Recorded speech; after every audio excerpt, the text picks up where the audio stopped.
এটা হলো আমাদের একদিনে দুর্গাপুর জার্নি। আমরা হুলে চেপে পড়েছি, আমরা এখন দুর্গাপুর যাচ্ছি। ওখানে প্রথম দিন এসে আমাদের খুব কষ্ট হয়, কারণ অনেক দিন ছুটির পর আসা তো, প্রচুর ঘর নোংরা ছিল। তাই ডিম, আলু আর ভাত, একটা ডাল সেদ্ধ করেছি, ব্যাস। বিছনার অবস্থা তো খুবই খারাপ ছিল, বলেইছি। ঘরদোরের অবস্থা প্রচণ্ড খারাপ থাকে, কারণ আমাদের আমি তো দুর্গাপুরে প্রায় 1 মাস আসতে পারিনি, তো সেই জন্য আমাদের ঘরের অবস্থা ছিল প্রচণ্ড খারাপ। সেদিন তো আলু ভাতে ভাত, আর তারপর ঘর দোর সাজিয়ে ঘর মুছে টুছে চলে যাচ্ছি বরকে খাবার দিতে।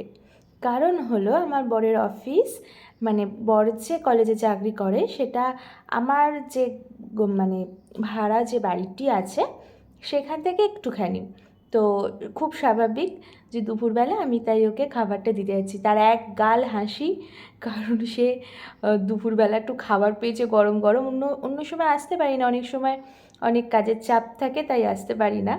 তাই বিকেলবেলা আমাকে আমার হাজবেন্ড একটু চা গিফট করেছে, চার বিস্কুট, কারণ আমি নাকি সকাল থেকে প্রচুর খেটেছি, সেই জন্য আমাকে একটু চা খাইয়েছে।